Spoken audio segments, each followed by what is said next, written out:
Oke, pada pembahasan kali ini kita akan membahas tentang Corporate Social Responsibility.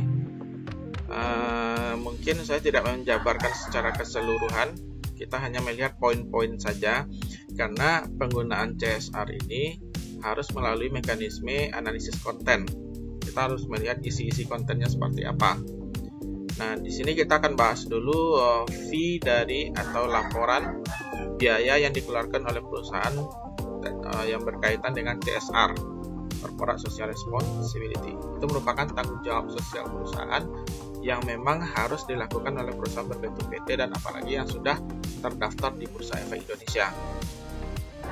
Nah, fokus perusahaan ini adalah Bank BRI. Itu bisa dilihat di daftar isi, bisa kita lihat di halaman berapa dan pembahasan tentang Corporate Social Responsibility ini 879. Silahkan cari sendiri di mana letak halaman ini, karena beda software itu akan beda tampilannya. Nah, ini dia pembahasan tentang tanggung jawab sosial. Nah, yang pertama kita akan cari dulu berapa nilai fee yang dikeluarkan oleh perusahaan. Nah, ini nilai fee yang dikeluarkan itu ada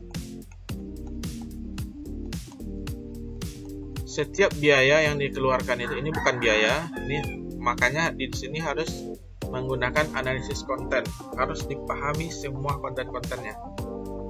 Nah, di sini ini bukan biaya, ini harus diperhatikan.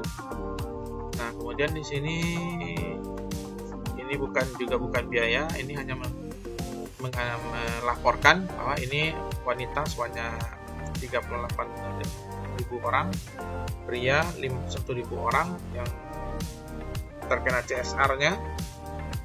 Nah, kemudian ini juga belum. Nah, ini udah biaya. Ini biaya pengelolaan tenaga kerja. Ini dia totalnya. Ini totalnya. Nah, ini ditambahkan. Kemudian ada lagi biaya yang lain, misalnya. Nah, ini harus dibahas. Biaya yang lainnya.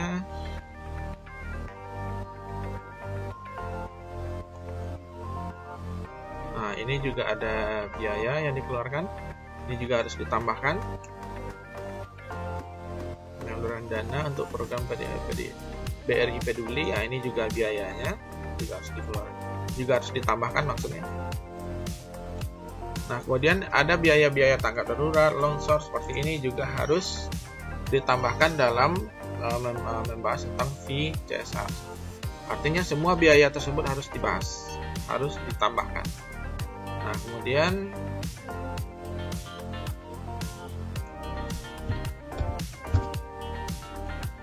Nah, kemudian tentang analisis lingkungan, misalnya analisis tenaga kerja dan analisis yang lain yang terkait dengan poin-poin CSR.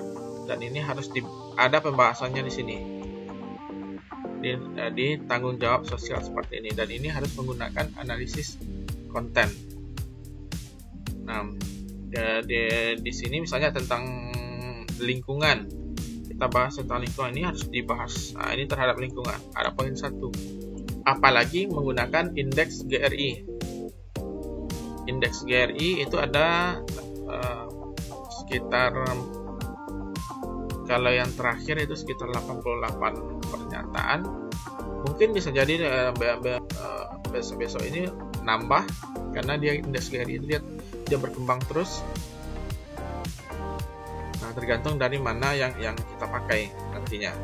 Nah, itu semua tabelnya itu harus dibikin, harus dianalisis seperti ini. Nah, itulah pembahasan tentang tanggung jawab perusahaan atau CSR.